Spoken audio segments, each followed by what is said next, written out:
Hola muchachos, ¿cómo están? Espero que se encuentren muy bien. El día de hoy vamos a ver la última clase de este año. Eh, Va a ser una forma rápida, breve, ultra condensada de lo más importante del DNA y el RNA, que pues estas dos moléculas son las que conocemos como ácidos nucleicos. Eh, Después de esta clase ya son libres, se pueden ir a vacaciones en paz. Regresando en enero, harían lo que sería la tarea de vitaminas, la tarea de ácidos nucleicos, y terminaríamos de ver los dos temas que nos faltan, que sería membrana biológica y me parece que bioquímica dental, para terminar de ver el programa y dejar pendiente el último examen parcial. Bueno, pues sin más preámbulo, comenzamos. Los ácidos nucleicos son biomoléculas que tienen un elevado peso molecular. Si habíamos visto que las proteínas eran muy grandes, pues el DNA es mucho más grande que una proteína. Los ácidos nucleicos fueron aislados por primera vez por Michel en 1869, es decir, hace como 150 años aproximadamente, y él los observó por primera vez a partir de células de pus. Así que para aquellos que son curiosos, pues esta persona, Michel, era una persona muy curiosa que no le daba asco las secreciones como la pus, al contrario, en vez de la mayoría de las reacciones o más bien, en vez de tener la reacción que tiene la mayoría de la gente de asco o repulsión, a él le dio mucha curiosidad ver qué es lo que había dentro de ese líquido que supongo yo que le llamaba la atención. Este, el nombre de ácidos nucleicos se les dio porque se identificaron por primera vez en el núcleo celular y esta persona se dio cuenta de que tenían un pH ácido o que eran ácidos. La primera vez que Michel identificó estos compuestos, él los llamó nucleína al precipitado que obtuvo después de tratar con un ácido diluido los núcleos de glóbulos blancos que fueron los que obtuvo de la pus. Después se dio cuenta de que esta sustancia era muy ácida y le cambié el nombre por el de ácido nucleico, que es el que conocemos hasta la fecha. Poco después, otro investigador o otra persona llamado Hope Seier aisló una sustancia similar de levaduras y ya pues gradualmente se dieron cuenta de que todos los organismos vivos contenían estos ácidos nucleicos, tanto DNA como RNA.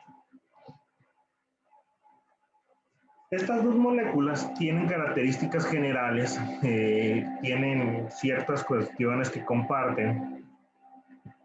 Lo principal es que en todas las células de organismos vivos y también de no vivos, como los virus no son células, pero pues también tienen ácidos nucleicos, se van a encontrar dos variedades de ácidos nucleicos: el ácido desoxirribonucleico o ADN y el ácido ribonucleico o ARN. El ADN constituye el material hereditario de las células y contiene las instrucciones para la producción de todas las proteínas que el organismo necesita. Entonces, ahora imagínense ustedes, si el ADN tiene todas las instrucciones detalladas de qué proteínas tiene que producir la célula, en qué momento, pues creo yo que con eso se van a ir dando cuenta del tamaño que tiene esta macromolécula y lo complejo que es usarla. El ARN, por su parte, está asociado con el mecanismo de transmisión de la información genética desde el núcleo al citoplasma, que es donde se lleva a cabo la síntesis de proteínas. Hay tres tipos principales de ARN: el ARN mensajero, el ARN de transferencia y el ARN ribosómico. Cabe destacar que estos son los más comunes, son los que se ven con mayor frecuencia en la escuela, pero hay otros tipos de ARNs que tienen funciones muy importantes en el ámbito científico, de investigación biomédica e incluso de producción química o farmacobióloga.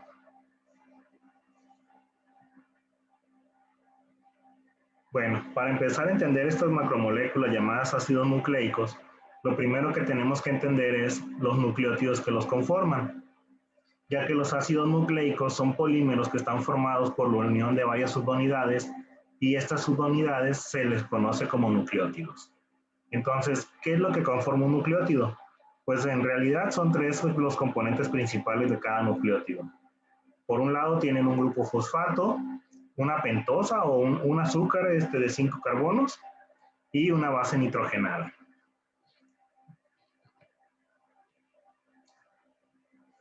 Entonces, los nucleótidos están formados por una pentosa, generalmente, que es un monosacárido, que puede ser ribosa o desoxirribosa, dependiendo si se trata de ARN o ADN. También tienen una base nitrogenada, que puede haber 6 bases nitrogenadas diferentes. O sea, hay adenina, guanina, citosina, timina y uracilo. Es muy importante que desde ahorita vayan asociando que estas bases nitrogenadas se abrevian con la letra mayúscula con la que inicia su nombre, ¿no? Entonces, si ustedes leen algo donde están hablando de ácidos nucleicos, de secuencia de DNA o de RNA, y ven series de letras que son As, Gs, Cs, Ts y Us, significa que les están poniendo ahí la cadena de nucleótidos que conforman esa molécula. Y el último componente de los nucleótidos, pues es una molécula de ácido fosfórico o un grupo fosfato, que es muy importante porque a partir de los enlaces de esta molécula es donde se toma la energía para seguir polimerizando más nucleótidos en la cadena de ya sea DNA o RNA.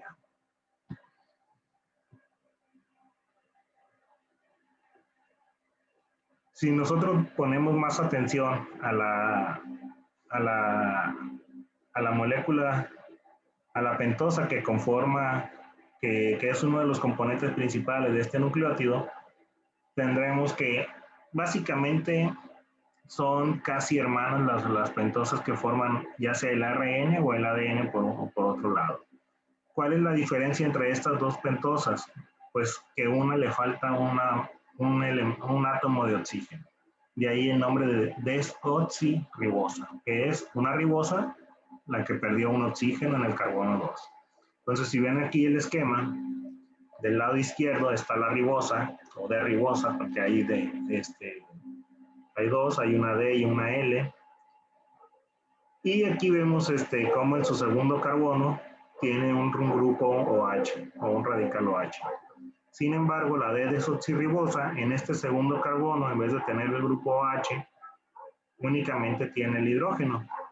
Entonces, pierde un oxígeno, por eso su nombre de desoxirribosa.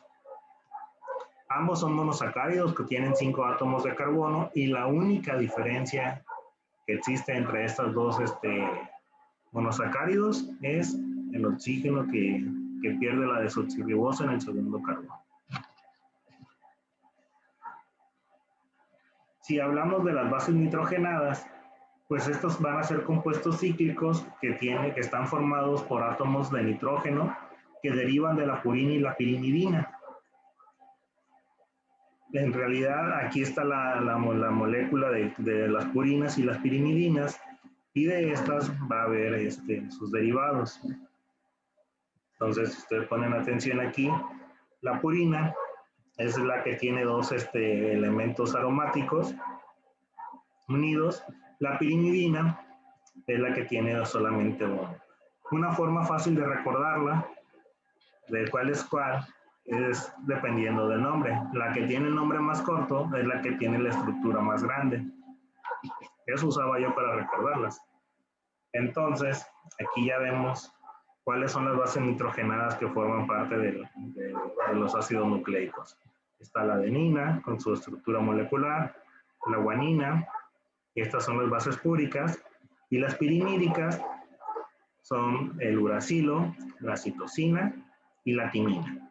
Si se fijan en su estructura anatómica, bueno, no anatómica, más bien estructura molecular, todas son muy parecidas, tienen sutiles diferencias, pero son muy parecidas. Es importante que sean parecidas para la configuración tridimensional de la molécula completa.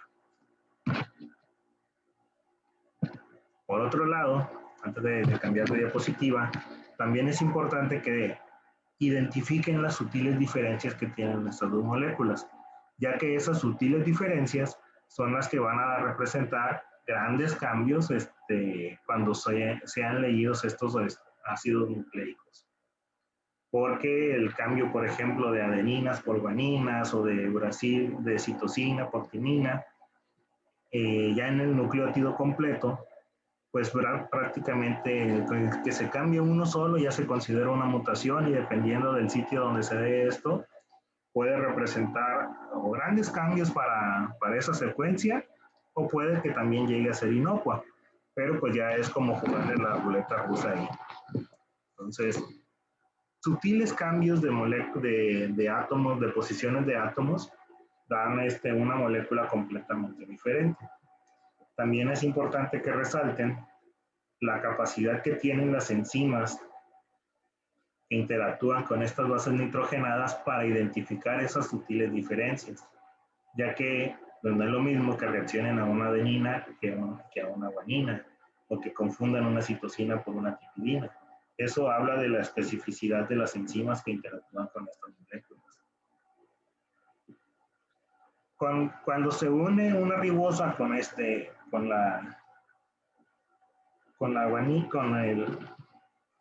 la base nitrogenada, ya se le conoce como un nucleócido. Y pues ya, esta unión se hace mediante un enlace N-glucosídico entre el carbono número 1 de la pentosa y el nitrógeno 9 de la base púrica, o el nitrógeno 1 de las bases pirimídicas, dependiendo de cuál de las dos se trate. Entonces, aquí en el esquema tenemos el resumen de cómo se da esta interacción, donde está inicialmente la ribosa y la base, la base pirimídica en este ejemplo, la citosina. Cuando se unen, se libera una molécula de agua producto de esta reacción y ya se forma aquí está encerrado en el óvalo punteado, el enlace N-glucosídico, y ya se forma lo que se conoce como nucleócido.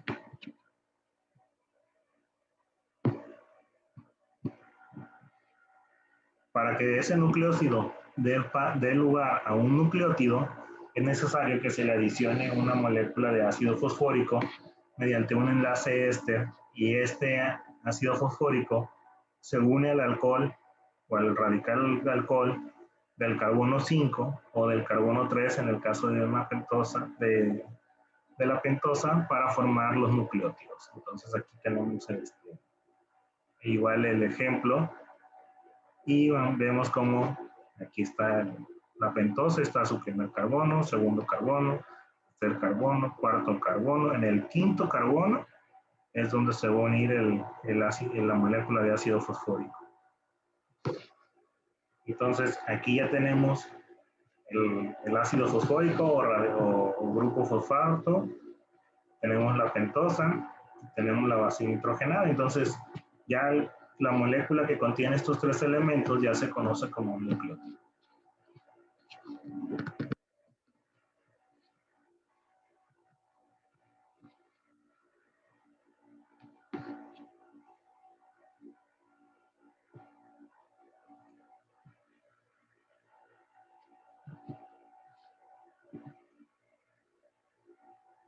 Aquí tenemos otro esquema de lo mismo.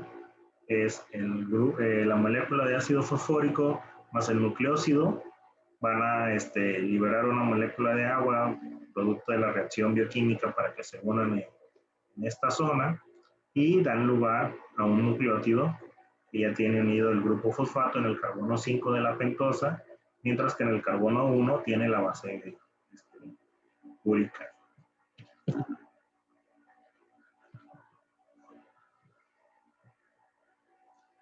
Cuando se tienen que formar los nucleótidos, el ácido fosfórico se une al carbono 5 del azúcar mediante un enlace fosfodiéster. Esto ya lo vimos. Nada más es otro esquema de lo que vimos anteriormente. Aquí la diferencia de este esquema es que les ponen de un color diferente cada una de las moléculas que conforman el nucleótido. En color azul está el grupo fosfato, en color verde está la pentosa o el azúcar que forma parte del nucleótido, y en color rojo la base nitrogenada.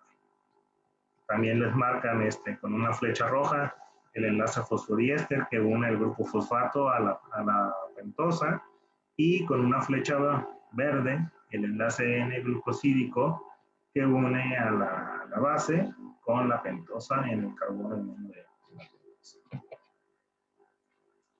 Entonces, ya una vez que se tienen muchos, bueno, que la célula tiene muchos nucleótidos, y si está en el proceso de síntesis celular, lo más probable es que arme cadenas de ADN, o si está en el proceso de replicación celular. Y lo que va a hacer es formar polinucleótidos. Es decir, cuando los nucleótidos se unen en largas cadenas mediante enlaces fosfodiéster en un sentido de 5' a 3'. De hecho, si ustedes buscan en internet van a encontrar que hay muchos memes sobre el sentido de la vida. Y dicen, ¿cuál es el sentido de la vida? Pues el sentido de la vida es 5' a 3'. De ahí viene este meme científico. Entonces, y ustedes se van a preguntar, ¿de dónde viene esto del 5' a 3'? Pues es de esto. Esto es el 5'. Se refiere al número de carbono de la pentosa en donde están unidos cada cosa. Entonces, cuando de un nucleótido, si se va a unir otro nucleótido, se va a unir aquí en esta zona, en el carbono número 5, en el carbono 5, sería aquí en esta zona. Entonces, la enzima que une los nucleótidos va de aquí del carbono 5 a la molécula que tiene libre el 3. Entonces, ahorita lo vamos a ver en otro esquema que ya tiene varios nucleótidos.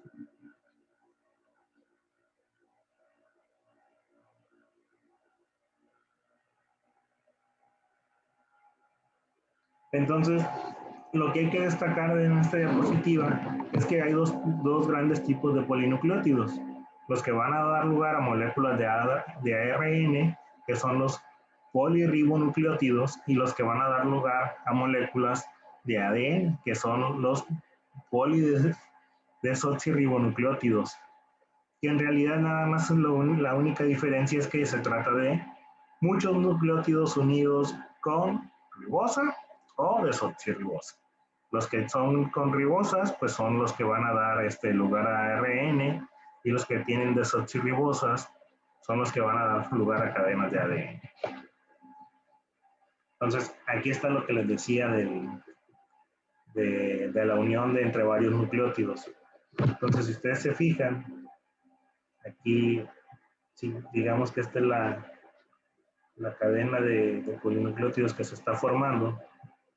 La enzima que los une busca que el carbono 5', que sería y lo une con el 3' del otro. Hasta acá. Entonces aquí está de 5' a 3'. De 5' a 3'. De 5' a 3'.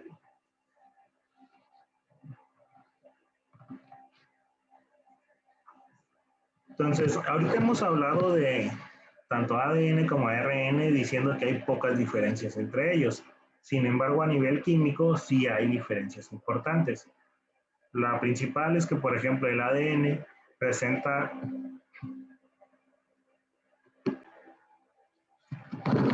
pues la principal diferencia es el azúcar que compone el nucleótido en el caso de cada molécula, ¿no? Si se trata de ADN, va a presentar desoxirribosa como azúcar para el nucleótido. Si se trata de ARN, va a presentar una ribosa como azúcar. Otra diferencia importante es que el ADN carece de la base nitrogenada uranilo, mientras que el ARN carece de timina. ¿Qué quiere decir esto? Que cuando en el ADN aparezca una timina, al momento de traducirse a ARN, se va a reemplazar por uracilo. Tan sencillo como es. Otra diferencia bioquímica que es muy importante y que tiene muchas aplicaciones es que, por ejemplo, el ADN generalmente es más largo, más estable, y estas dos características, que sea muy largo y de forma estable, se lo da el hecho de que sea una doble cadena de polinucleótidos entrelazadas, bueno, enlazadas entre sí. Generalmente, el ARN es más corto, es más inestable, y esto se da porque es una cadena sencilla de polinucleótidos. De hecho, creo yo que ahorita ustedes tienen muy reciente este hecho por lo que hicieron de la investigación de la noticia de la vacuna del COVID. Si recuerdan más bien, esta vacuna lo que contiene es moléculas de ARN. Entonces, uno de los principales problemas que resaltaban con la vacuna era que era muy difícil manipularla porque se necesitaba ultracongelación, es decir, necesitaban temperaturas inferiores a los menos 40, menos 80 grados centígrados, no recuerdo cuál de los dos, para que no se degradara la vacuna. Y esto es porque, como está hecha a base de RNA, pues es una molécula muy inestable, que es muy sensible a los cambios de temperatura, y si se calienta, pues se despolimeriza el ARN y pues ya deja de ser funcional. Entonces, si hablamos ahora de las funciones de cada uno de estos ácidos nucleicos, en el caso del ADN, pues contiene toda la información genética. Esta información genética la va a utilizar la célula para pasarla de una generación a otra, de células, también de organismos completos, pero este proceso se va dando célula por célula. ¿Qué quiere decir? Que una célula le pasa toda su información genética a todas sus células hijas cuando se va dividiendo. Esto ocurre con las células sexuales cuando se da, y por eso cuando se da la fecundación, se da la formación de un nuevo organismo, pues tiene la mitad del material genético, en el caso de un ser humano, pues del padre, y la otra mitad de la madre. Pero ya en una sola persona, cada una de sus células se va a estar dividiendo constantemente. Cada vez que se divide, se dice que tiene células hijas, cada una de las dos que producen cada división, y estas células hijas van a seguir teniendo la misma información genética que traía su célula madre. Ahora, para que el mensaje genético que contiene el DNA se transmita de forma invariable, es decir, sin cambios, el ADN tiene que formar dos copias idénticas, y a este proceso se le conoce como replicación del ADN. El mensaje genético que contiene el ADN es la especificación para la síntesis de las proteínas que la célula necesita. Para ello, el mensaje genético que se encuentra en el núcleo, donde está almacenado el ADN, debe de ser copiado a una molécula de RNA, que en este caso es el RNA mensajero, mediante el proceso de transcripción, es decir, donde se pasa de la secuencia de nucleótidos de una de las hebras del ADN, se transcribe hacia el ARN mensajero. Este ARN mensajero sale del núcleo, va hasta el citoplasma, que es donde continúa la producción de proteínas, y es donde se va a sintetizar la proteína correspondiente en el citoplasma, con ayuda de los RNAs de transferencia y ribosomales. Y este proceso se le conoce como traducción. Entonces, básicamente esto que vimos ahorita es lo que se conoce como el dogma central de la biología molecular. Muchas teorías moleculares, muchos problemas biomédicos se han resuelto gracias a entender este dogma central de la biología molecular.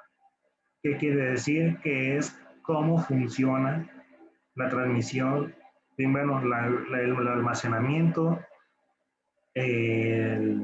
la transferencia de la información genética, y cómo esta información genética se utiliza para producir moléculas efectoras como las proteínas, que son las que llevan a cabo todas las funciones de la célula. Son las que mantienen una célula viva, y pues básicamente aquí es como se entiende cómo es posible que una célula pase de ser un conglomerado de moléculas bioquímicas a algo que ya se le considera como vida, ¿no? Básicamente, pues se da el proceso de replicación de DNA, cuando la célula se va a dividir, cuando va a formar células hijas, pero otro proceso igualmente importante es el proceso de transcripción y traducción de la información genética, que es decir, cómo pasa de la información contenida en el DNA, cómo se transcribe al RNA mensajero para que este RNA mensajero pueda salir del núcleo de la célula, vaya hasta los ribosomas que están en el citoplasma o en el retículo endoplásmico rugoso y den lugar a la producción de proteínas en conjunto con los RNAs de transferencia y ribosomas. Ok, bueno, pues vamos a seguir hablando de la estructura del DNA. Hablando de estructura, en el DNA se distinguen tres niveles estructurales, así como en las proteínas. La estructura primaria del DNA pues va a ser su secuencia de nucleótidos. La estructura secundaria es cuando se forma la doble hélice del DNA, tan famosa que es esta. Mientras que la estructura terciaria es lo que se conoce como el superenrollamiento del ADN, que es como esta doble hélice de DNA se va enrollando sobre sí misma hasta que termina formando lo que se conoce como los cromosomas. Bueno, pues hablando de la estructura primaria del ADN, pues es muy sencilla, es la secuencia de nucleótidos que conforman la cadena del DNA.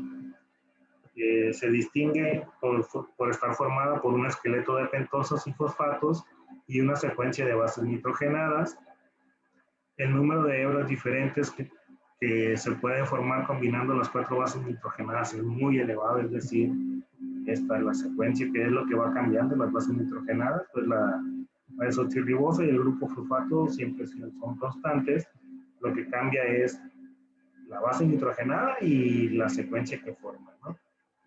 Entonces, el hecho de que tengan 4 bases nitrogenadas da un abanico de posibilidades muy grande para las combinaciones que puede formar el DNA.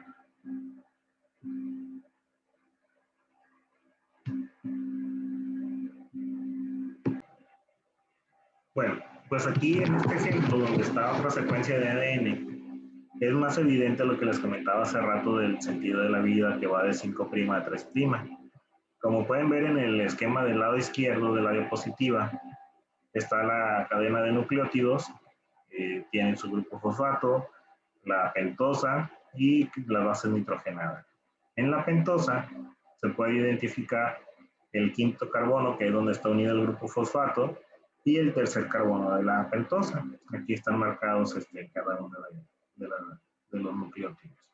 Entonces, cuando se va a dar procesos como el de la transcripción del DNA, las enzimas que lo llevan a cabo necesitan saber el orden en el que tienen que empezar a leer la secuencia de nucleótidos, porque no es lo mismo que lo lean de aquí para acá a que lo lean de aquí para acá.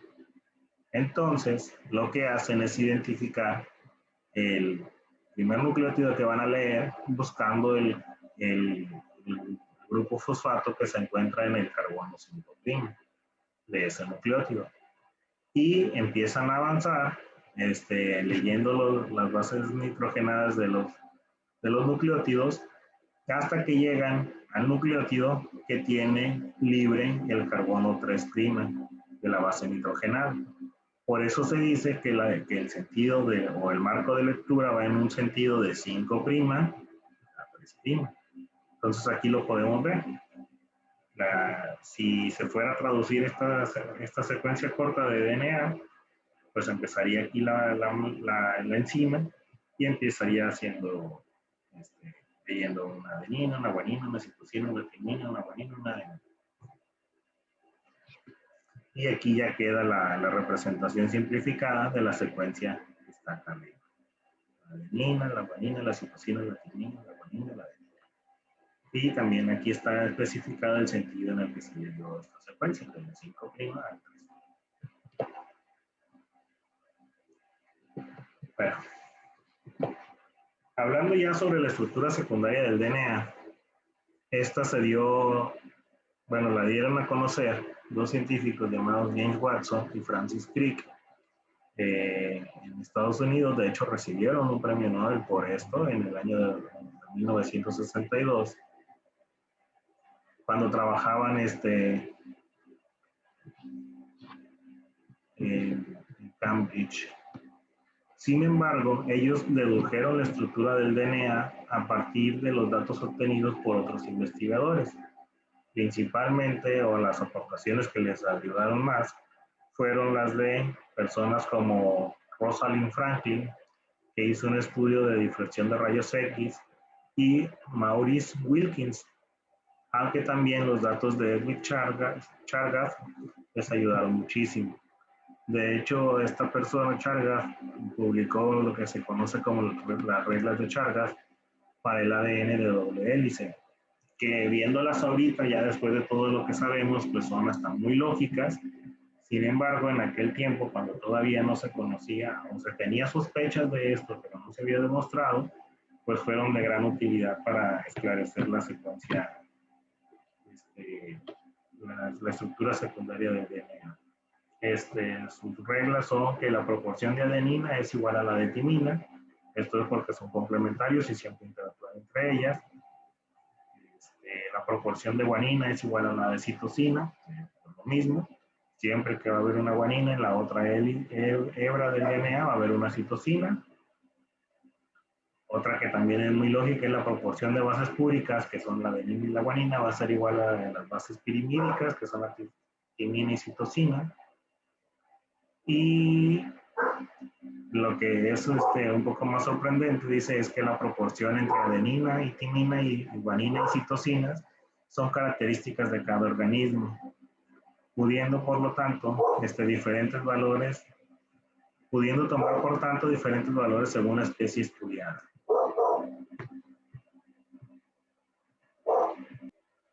Aquí está un esquema del estudio de difracción, un esquema muy simplificado del estudio de difracción de rayos X de Franklin, que le permitió determinar, por ejemplo, el tamaño de la estructura secundaria del DNA. Gracias a su estudio de difracción de rayos X, se pudo tener certeza del tamaño de la estructura secundaria del DNA, del diámetro de esta molécula de 20 Armstrong, la longitud entre una vuelta de la hélice y la distancia entre un par de bases en cada secuencia del DNA.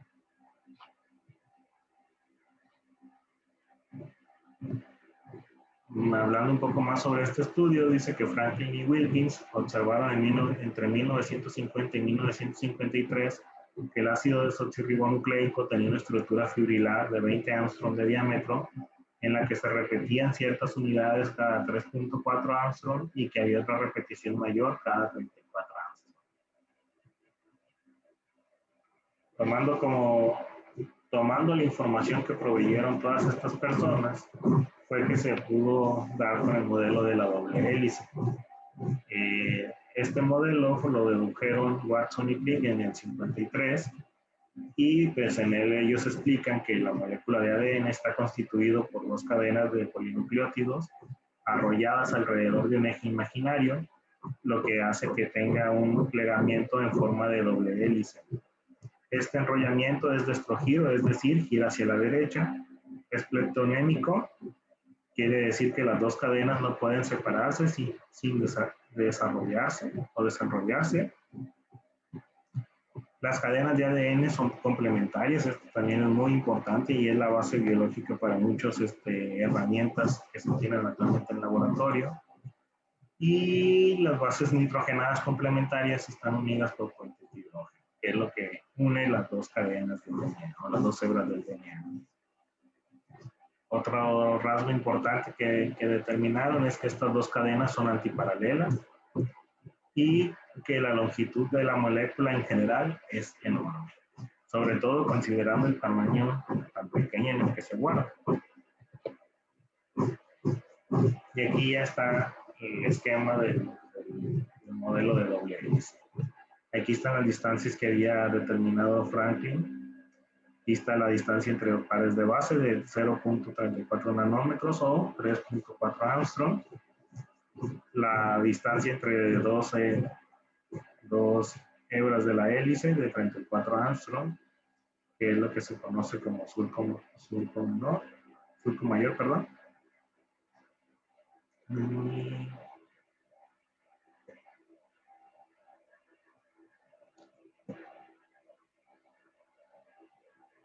Aquí están todos los componentes de la cadena de DNA, pues, los carbonos de la pentosa, carbono y nitrógeno de las bases, el grupo fosfato en amarillo, oxígeno y hidrógeno.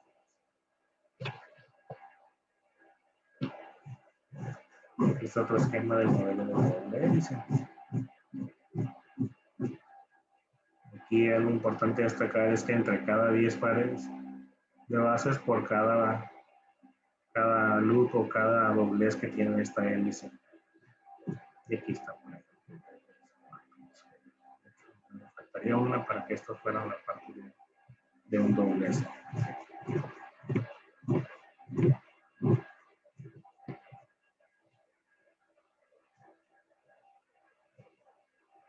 Otra parte importante que se determinó con el paso de las investigaciones de la molécula del DNA es los enlaces que forman las bases nitrogenadas de cada una de las cadenas. Si ponen atención a lo que está aquí encerrado en el recuadro, tenemos que está una adenina unida a una timina y tiene dos enlaces o dos sitios de enlaces. Aquí está molecularmente mejor representado. Sin embargo, cuando se une una guanina a una citosina, en lugar de dos enlaces, hay tres enlaces. Aquí está, molecularmente, donde están ubicados estos tres enlaces. Esto tiene también un importante significado biológico. El hecho de que estas pares de bases tengan más enlaces significa que están unidas más fuertemente que la timina. Entonces, generalmente, este tipo de unión es mucho más estable que esta. Y eso tiene sus funciones biológicas, lo vamos a ver más adelante.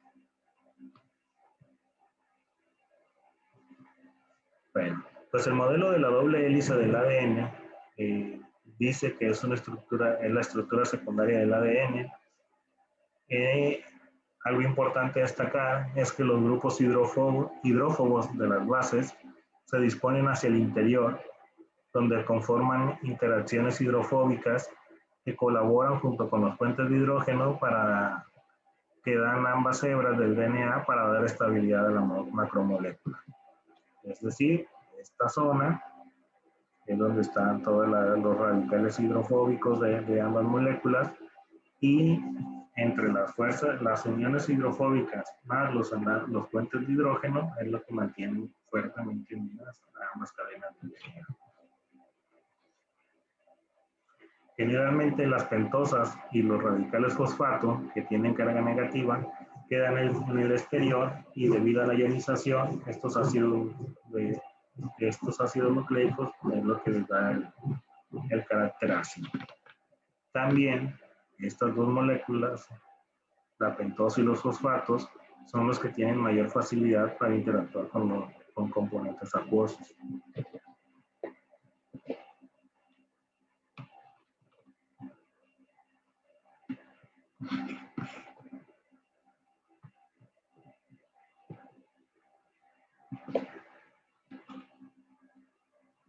Hablando de la estructura secundaria del ADN, es importante que ustedes identifiquen lo que es un surco menor de la molécula, un surco mayor, el tamaño que tiene esta molécula, porque son cuestiones que de repente se preguntan, ¿no? Entonces, el surco menor, pues es este surquito que está aquí, ¿no? En realidad nada más es cuestión de identificarlos anatómicamente hablando. Esto que estoy encerrando con el cursor es lo que se conoce como surco menor. ¿Por qué? Porque este que está acá, que se forma aquí en esta zona, es el surco mayor, está más grande. Aquí se ve un surquito chiquito en esta parte, hasta el surco grande, ¿no? Entonces esta es la diferencia entre el surco mayor y el surco menor. El ancho de la molécula, es decir, cada plegamiento de la hélice tiene un diámetro de 20 Armstrong. Entre dos surcos mayores va a haber 36 Armstrong y entre dos bases nitrogenadas va a haber 3.4 Armstrong.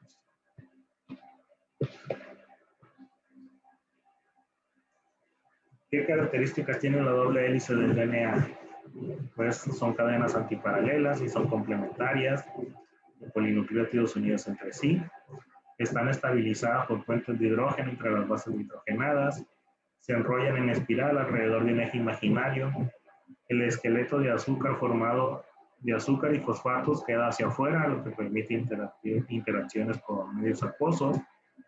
Los planos de las bases perpendiculares al eje y son paralelas entre sí, tienen un enrollamiento plectonémico, gira en sentido hacia la derecha, y cada 10 pares de nucleótidos o 10 pares de bases hay una vuelta de giro de la hélice. Y tiene un diámetro de 2 nanómetros.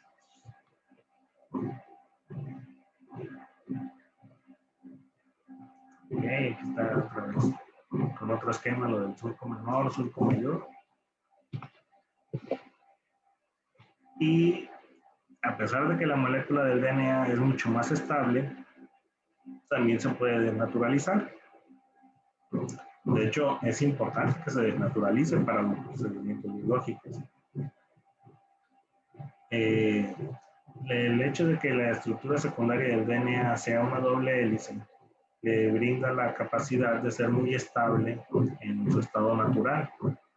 Pero si se calienta esta molécula aproximadamente a 100 grados centígrados, las dos hebras que conforman esta molécula del DNA se van a separar, que es lo que se conoce como la desnaturalización del DNA. Si este DNA se mantiene desnaturalizado y la temperatura baja hasta los 65 grados centígrados, las dos hebras vuelven a unirse y se unen de la misma manera en la que estaban antes, porque es la forma químicamente más favorable para que se mantenga. Acuérdense de todo lo que vimos en lo de energía libre de Gibbs, todo eso. Pues todo eso influye para que se vuelvan a unir en la misma forma. Esta restauración de la doble hélice es lo que se llama renaturalización y es lo que permite la hibridación o un fenómeno que se conoce como hibridación de hebras de distintos ADN. Entonces aquí está un esquema de cómo se da el proceso de desnaturalización, renaturalización.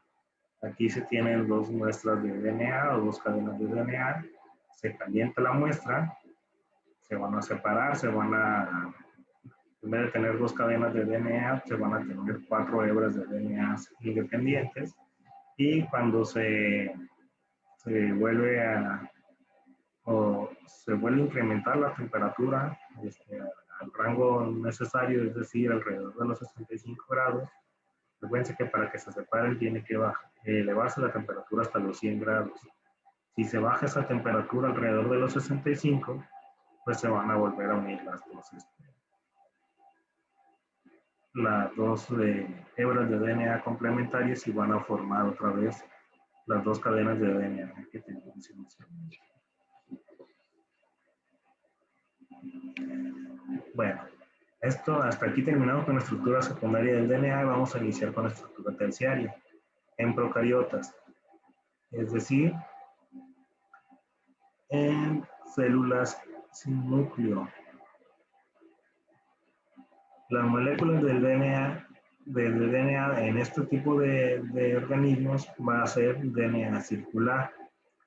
¿Qué organismos son procariotas? Pues pueden ser bacterias que tienen DNA circular.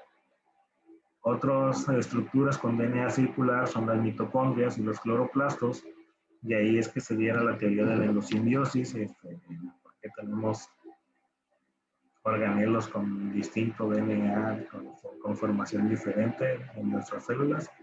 Si no lo habían escuchado antes, busquen la teoría de la endosimbiosis.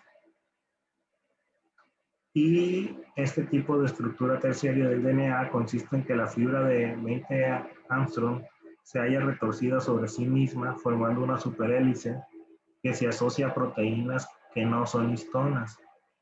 Esta disposición se denomina ADN superenrollado. Y aquí está un ejemplo de ADN superenrollado, que podría ser de una bacteria, o de una mitocondria, o de un cloroplasto. En eucariotas también se da la estructura terciaria del DNA, sin embargo es diferente. Es diferente por el tamaño de la molécula del DNA en este tipo de organismos, que es considerablemente mayor.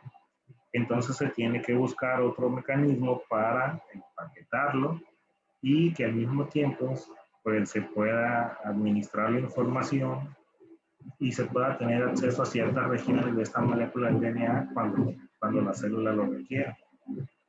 Porque imagínense, en este cromosoma hay miles de genes y cada gen codifica para una proteína en particular. Entonces, si una célula requiere producir una proteína que está codificada en un gen de por aquí, no necesita desenrollar todo el cromosoma para accesar a esa, nada más desenrolla esa parte.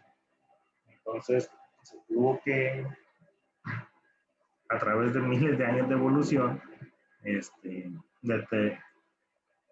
elegir este mecanismo de superenrollamiento que permitiera a la vez el tener acceso a ciertas zonas del DNA cuando la célula lo requiera.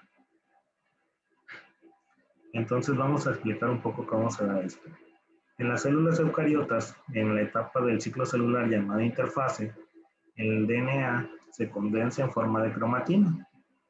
La cromatina está conformada por ADN y ciertas proteínas. ¿Qué proteínas? Pues pueden ser histonas y también hay otro grupo de proteínas que no son histonas, pero interactúan ahí. Y una vez que se da la división nuclear, la cromatina se va a empaquetar todavía más y va a formar lo que se conoce como los cromosomas, que es lo que ya estamos viendo aquí en la imagen. Entonces, este es el producto final, el último paso del enrollamiento del DNA, y ahorita vamos a ver los siguientes pasos. Aquí están todos los niveles de empaquetamiento del DNA. El primer nivel, o el nivel más inicial, es cuando se tiene la doble cadena de DNA. Hay una región corta de la doble hélice del DNA, que por ejemplo, generalmente podría ser, por ejemplo, donde está la información para que codifica para la formación de una proteína. Bueno, ya una vez que la célula utilizó esta región del DNA para lo que necesitaba hacer, se vuelve a superenrollar. Entonces va a llevar todos estos pasos hasta que se vuelva a formar el cromosoma intacto como estaba en principio. Entonces, de tener esta región de DNA libre, de las dos cadenas de DNA libres, se va a enrollar en las histonas. Y aquí en este nivel de empaquetamiento, el primer nivel de empaquetamiento, pues va a estar 6 veces más compacto que en el nivel anterior, que sería este. Posteriormente se van a formar nucleosomas, que esto va a empaquetar aún más esta estructura, esta cadena de DNA, lo va a compactar 40 veces más. Se fijan, va incrementando un poco de tamaño, de tener un diámetro de 2 nanómetros. Aquí en este el segundo nivel de empaquetamiento tiene 30 nanómetros, pero ya está empaquetado 40 veces más. Posteriormente se va a dar paso a este tercer nivel de enrollamiento, donde ya el empaquetamiento es 1000 veces más compacto que el inicial. Y después está el cuarto nivel de empaquetamiento, que ya son los niveles superiores de empaquetamiento, y el paso siguiente sería ya formar la parte del cromosoma.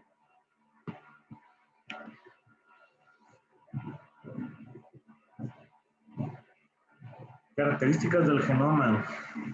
Pues el 1% del genoma solamente codifica para proteínas. Solo el 5% de cada gen son exones. Los exones y los intrones representan un 25% del genoma. Y el promedio de un gen humano es de 27 kilobases de longitud. Y generalmente tiene un promedio de 9 exones. Muy probablemente esto de exones y intrones no les suene tanto porque eso no lo hemos visto. Probablemente va a ser tarea para ustedes. Bueno, si tienen dudas me preguntan, ¿no? El genoma humano tiene alrededor de 26.383 genes y 3.3 mil millones de pares de más.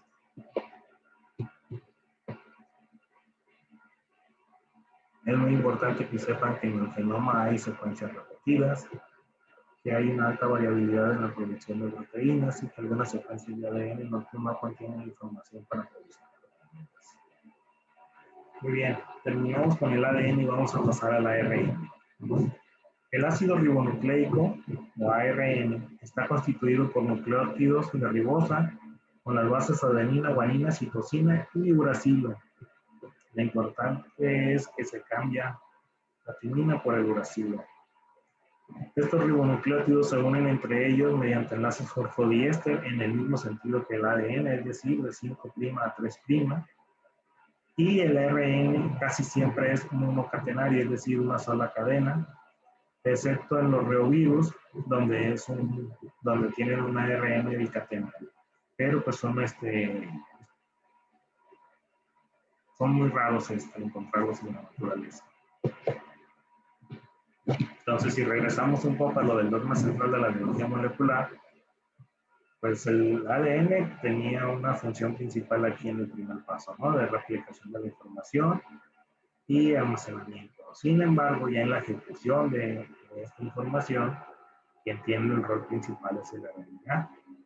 El RNA es el que se va a encargar de primero transcribir la información que estaba en el DNA, sacarla del núcleo, llevarla donde se va al retículo endoplasmático rugoso, que es donde se va a dar la traducción de este RNA a proteínas. Y ya las proteínas pues van a realizar una función efectiva en la célula. La transcripción del DNA da lugar a los 3 tipos de RNA existentes, es decir, en el DNA está codificada la información de los RNA que existen en nuestra célula. A partir del DNA se va a obtener el RNA mensajero, que es una copia complementaria de un fragmento del DNA que tiene un sentido biológico. También a partir de ahí se va a obtener el RNA ribosómico, que se va a utilizar para formar los ribosomas con proteínas. Y el RNA transferente o de transferencia, que transporta los aminoácidos hasta las moléculas del RNA mensajero cuando se está dando la transcripción.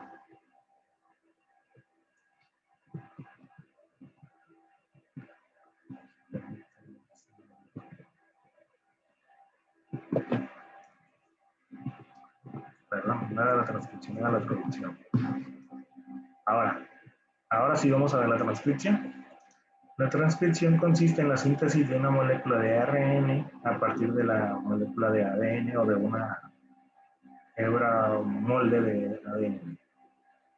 Aquí vamos a tener que el ADN se encuentra en el núcleo celular y la síntesis de proteínas tiene que forzosamente darse en el citoplasma. No se puede sacar toda la molécula del DNA de la célula ni se puede sacar un fragmento del DNA. Entonces la estrategia que implementaron las células es pues la del RNA mensajero, que básicamente es como cuando ustedes tienen un libro muy grande en la biblioteca, muy pesado, nada más hay uno y no se lo quieren prestar y ustedes necesitan hacer una tarea. ¿Qué es lo que hacen? Van y le sacan copias y se llevan nada más las hojas que van a necesitar a su casa. Pues básicamente eso es lo que hace el RNA mensajero. Como no puede sacar toda la molécula del DNA del núcleo, lo que hace es copiar una parte, la parte que le interesa para producir una proteína en específico, y ese polinucleótido, que es considerablemente más pequeño que todo el DNA, fácilmente lo puedes sacar a través de un poro nuclear del núcleo y llevarlo hacia donde se va a sintetizar la proteína. Aquí tenemos un esquema de cómo se ve el proceso de transcripción a través de una enzima muy grande llamada ARN polimerasa, que lo que va a hacer es separar las dos cadenas de DNA, buscar el sitio donde empieza a identificar los nucleótidos y conforme va avanzando sobre la cadena del DNA, va generando una molécula de RNA mensajero aquí, que es complementaria a la molécula de DNA, para que sea una copia fiel.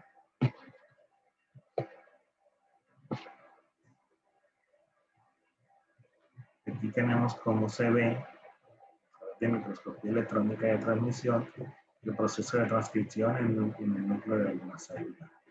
De hecho, este tipo de estructuras se le conoce como estructura de árbol de Navidad, porque pues, yo creo que estaba muy nostálgico el microscopista que las identificó por primera vez, o le gustaba mucho la Navidad.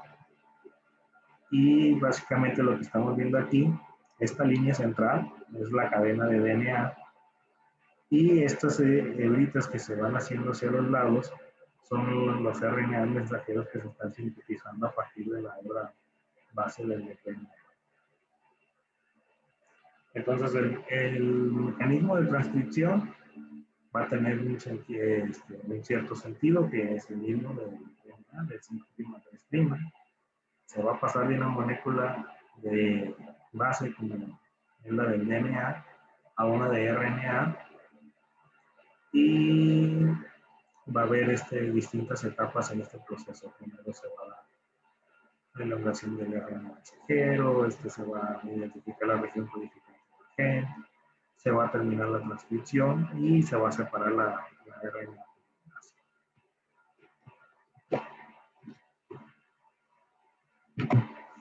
El otro tipo de RNA importante que hay es el RNA de transferencia.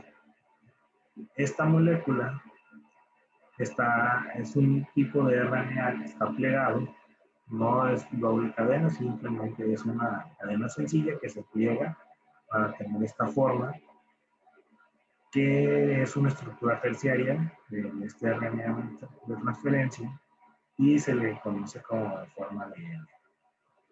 Es importante esta forma porque es la que le permite desempeñar su función.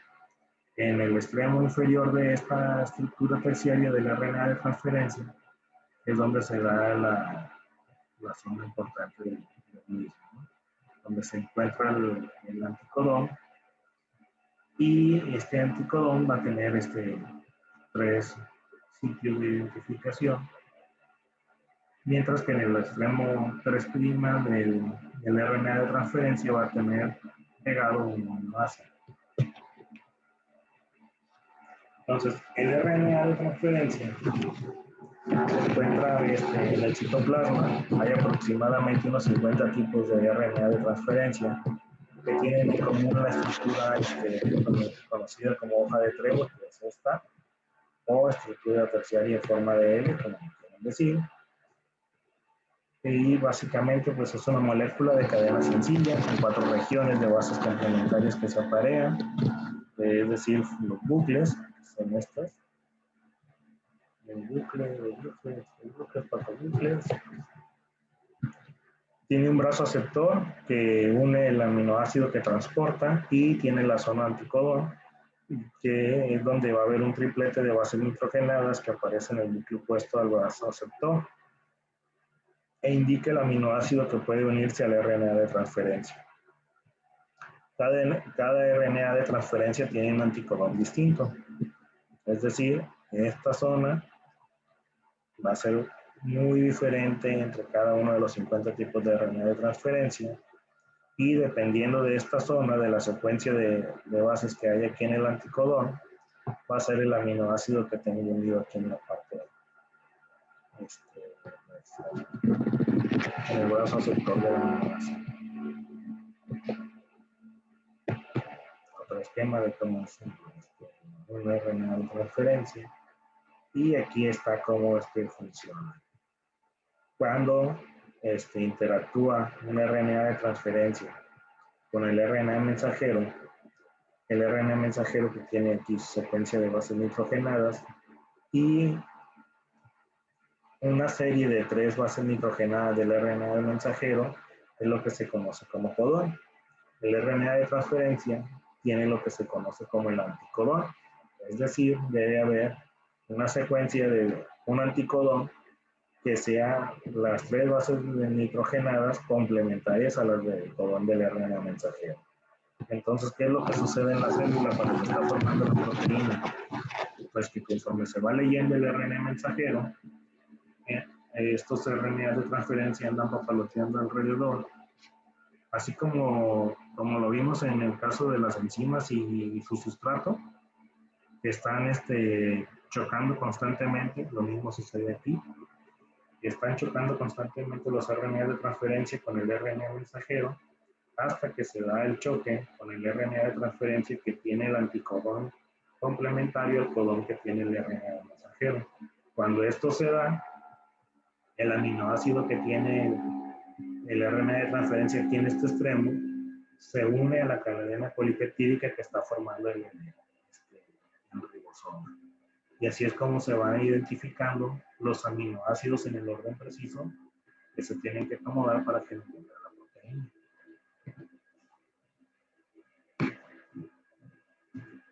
Esto se da en el retículo endoplásmico rugoso y se le llama rugoso porque está lleno de ribosomas. Y los ribosomas en realidad son RNA ribosomal o ribosómico. Este RNA ribosómico forma los ribosomas, que son un conjunto de proteínas y de RNA. Son los responsables de la acción catalítica de los ribosomas y la acción catalítica de los ribosomas o su función principal es generar las proteínas. Entonces, el peso de los RNA ribosomales y de los ribosomas se suele expresar según su coeficiente de sedimentación, que es esta S inclinada que tiene, que es coeficiente de sedimentación de Spitberg. Las células procariotas presentan ribosomas 70S y las células eucariotas 80S. Y aquí está todo el desglose de los ribosomas, tanto procariotas como eucariotas. Nosotros, los eucariotas, entonces estos son los ribosomas que tenemos. Tenemos las unidades 80S y estas están conformadas por dos unidades más pequeñas, una 40S y la otra la 60S. La unidad 40S está formada por un ARN ribosomal que tiene un coeficiente de sedimentación de 18, que está conformado por alrededor de 2000 nucleótidos y aproximadamente 33 proteínas. Mientras que la subunidad 60S está conformada por 3 grupos de RNA ribosomales, el 5.8, el 28 y el 5S. Y, por ejemplo, el 5.8 está formado por una cadena de 160 nucleótidos, el 28 está conformado por 5000 nucleótidos y el 5 está formado por 120 nucleótidos, y todos estos 3 RNA ribosomales se unen junto con otras 45 proteínas para formar esta estructura.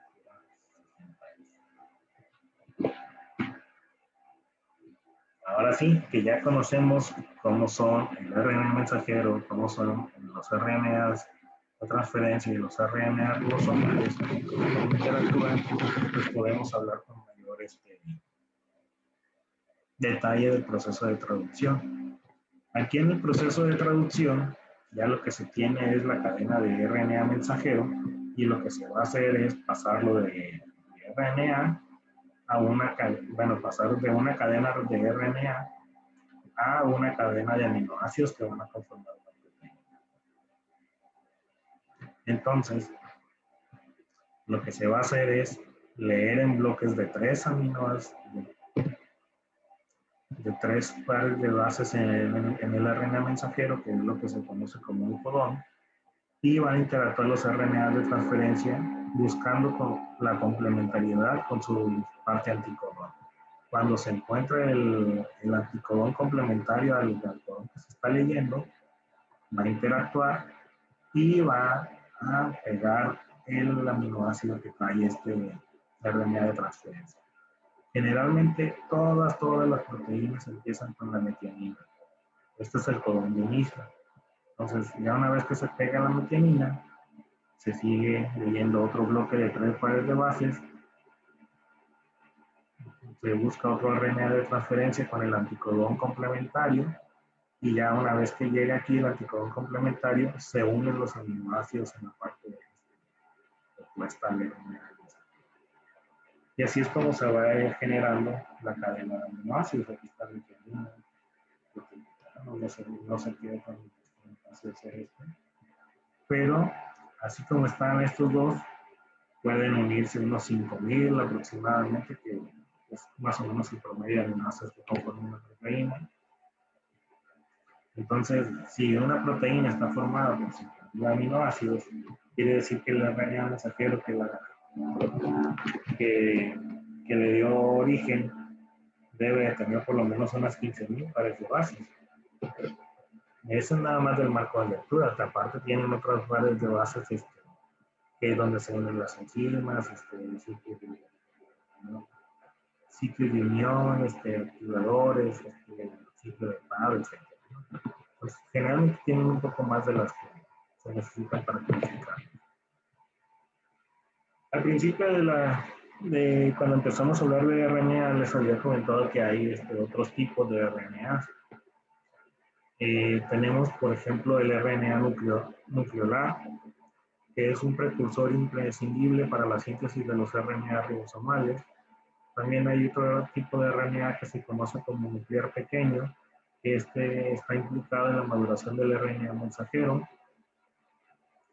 Hay ciertos materiales genéticos de virus que son otros tipos de RNAs, como los que vimos de doble cadena, pero la mayoría de los RNAs virales son de cadena sencilla.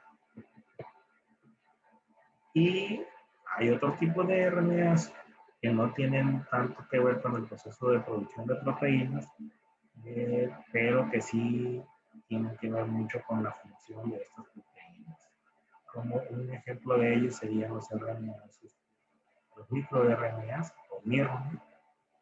Y aquí en este esquema podemos ver, por ejemplo, todas las funciones que se conocen relacionadas con cierto genoma. Uno puede participar en la reprogramación génica de la etapa fetal, migración de moléculas, mandar ciertas células a apoptosis, activar la migración celular.